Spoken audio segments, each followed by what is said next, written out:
I got out of the wrong side of the bed this morning. Literally, I climbed across the bed and got out near the window, not the door. I wanted to see if an idiom held water, and what doing this one small thing differently did. The answer was nothing.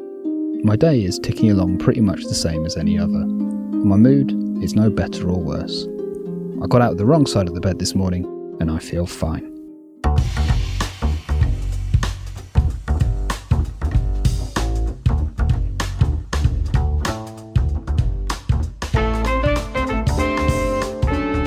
Welcome back to the BFI Podcast. I'm Henry Barnes, and this episode we're going to hear from someone who does things differently to see what difference the difference makes. Steven Soderbergh. If you don't know Soderbergh's work, it's going to be hard for me to describe it to you. I think it would be hard for him to describe it too. He makes pop films for the art crowd, arty films that wander somehow into popularity.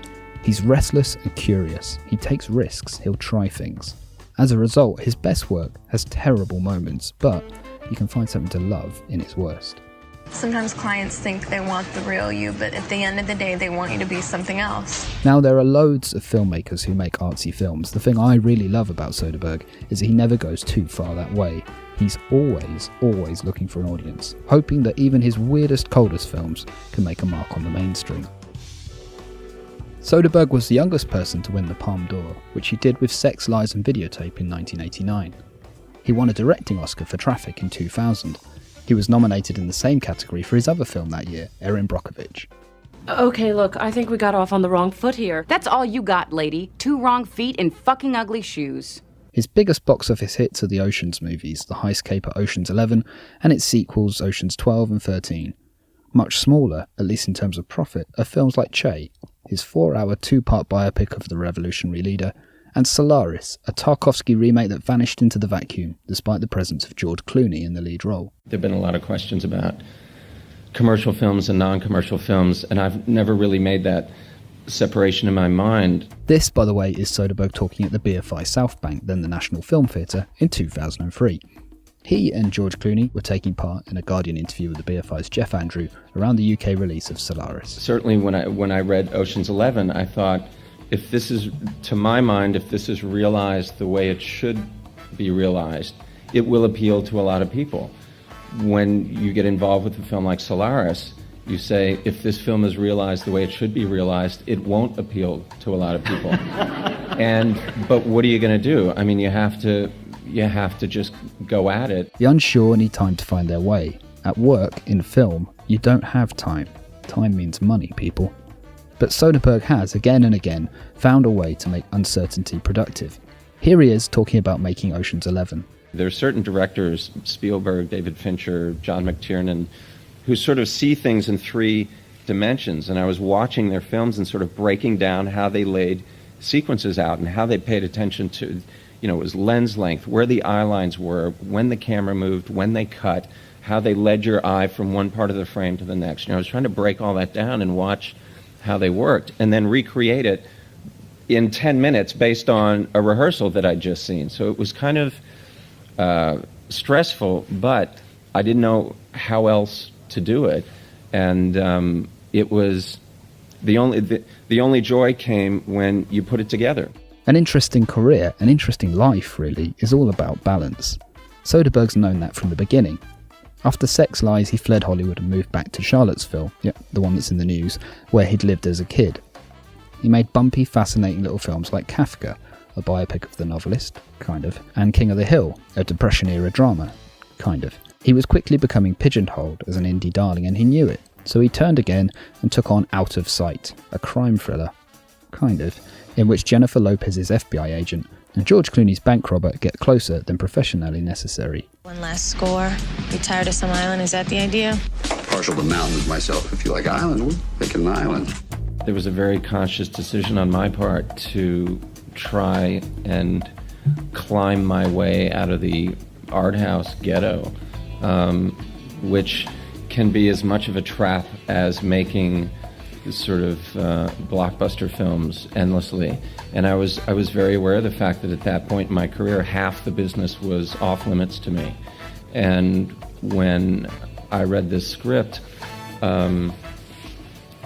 I thought, I know how to do this. I really know how to do this. I thought George, who was already attached, was the perfect person for this part, and that it was a great opportunity for the two of us to sort of show what we were capable of. As a result, during that shoot, I felt under an enormous amount of self-imposed pressure. I was very aware of the fact that if I didn't pull this off, that I was in real trouble.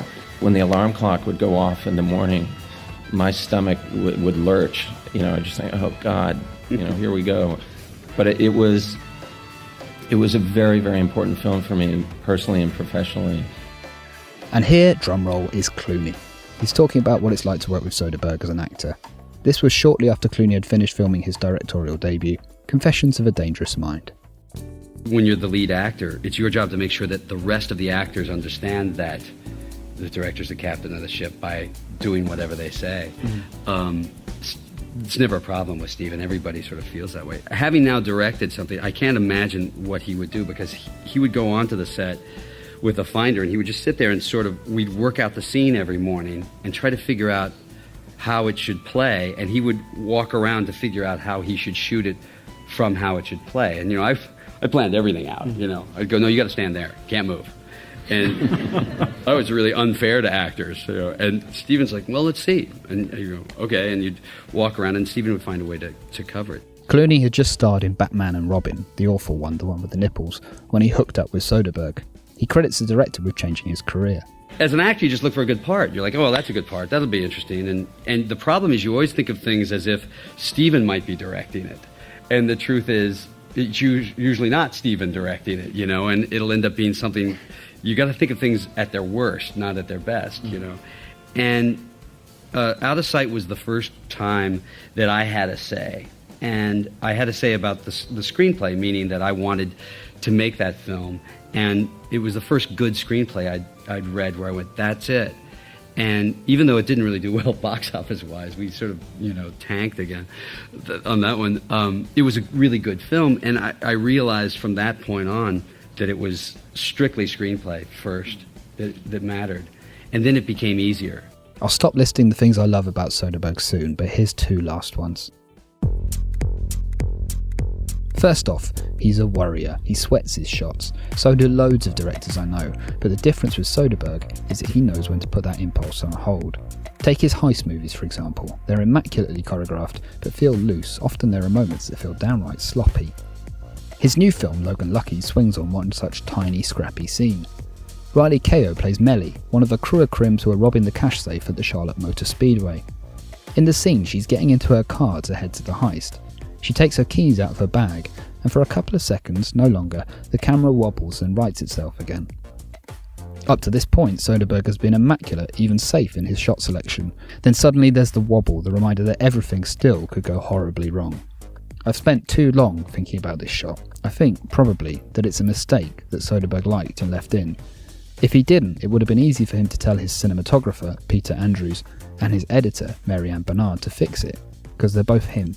Peter Andrews, my father's first two names. He was the one who gave me the cinema bug, and he died very suddenly before Out of Sight was finished, and so he sort of missed this whole run, and it was just a way to kind of pay tribute to him.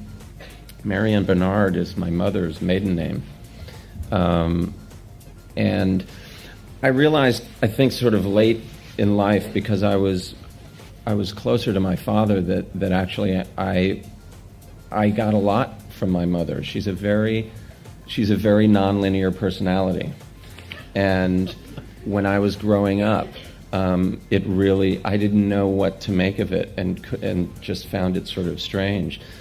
My father was a much more linear personality, much more practical minded, and I realized, when I sort of went through that Schizopolis, Grey's Anatomy phase that led to this group of films, that, in point of fact, there were many aspects to my mother's personality that were very much a part of me, and that should be amplified and explored. She's someone who you could never imagine holding a 9-to-5 job. She was interested in things like parapsychology and psychic surgery at a time when this was not cool. It was not on television. You didn't have crossing over and all that stuff. This was late 60s, early 70s, wife of a college professor at the University of Virginia. I mean, she was considered a kook, basically. And she just didn't care what other people thought. She really didn't. She just went on her own path and really didn't care whether people appreciated it or not. And I realized that I got a lot from her, that I felt the same way about my work, that if you're sitting around worried about what people think, you're going to become paralyzed. Secondly, the moaning. Soderbergh has spent his career complaining about what's wrong with the business of film, and a lot of energy trying to do something to fix it. He was one of the first people with his ultra indie film bubble to try out day and date releasing. He fell hard for digital filmmaking with a run of films including Contagion, Side Effects and Haywire that saw him redesign his colour palette to suit the medium. Now with the release of Logan Lucky, he's attempted to revolutionise film marketing budgets. He built his own distribution company and spent a fraction of the normal budget of a blockbuster campaign on targeted ads to audiences in the Midwest, where the film is set. Initial reports suggest the tactic hasn't worked, but Soderbergh argues that this film marks the start of a new methodology, not its perfection. You Logans mustn't be as simple-minded as people say. People say that. Most famously, he announced fairly quickly, and with not a little ta-da, that he was retiring from filmmaking around 8 years ago. The industry, he said, just didn't have a place for him in the films he's interested in anymore. The retirement was hokum, obviously, Logan Lucky is the proof, but Soderbergh rarely tries out anything different, even quitting, without learning something. He's an artist who excels at problem solving. Are the building blocks of the modern film industry too big a problem for him to solve? Somehow, I doubt it.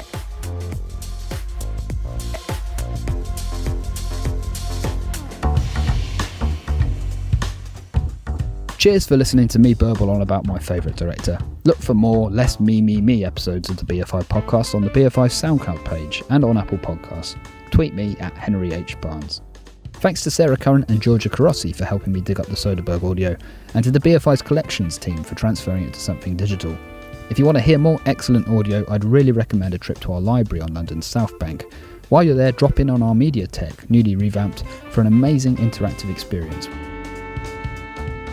There's so much ground to cover with Soderbergh, and I've only taken a baby step here. Luckily, there's a group of people who are slogging through the whole journey. Carla Donnelly, Maggie Scott and Jessie Scott are the team behind Club Soderbergh, a podcast that's working its way, episode by episode, film by film, through Soderbergh's back catalogue. I love that as a pod idea. They're a fair way in, they're up to traffic so far, and are not connected to the BFI at all, but you should check out their pod all the same. Find them on Apple Podcasts or at Club Soderbergh on Twitter. Our theme music is a track called Throwback Jack, written and performed by Tim Garland and used under license through Audio Network. I'll leave you with a last clip from Steven Soderbergh, this time with a beautiful description of why cinema is still so good at doing what it does. You're walking down the street, let's say, and you're standing on a corner. You're thinking about something that somebody said to you yesterday. You're thinking about the meeting that you've got to go to tomorrow, and you're watching the don't walk sign to see whether or not you can cross the street. All these things are sort of happening simultaneously in your head. Cinema recreates that so well and so easily.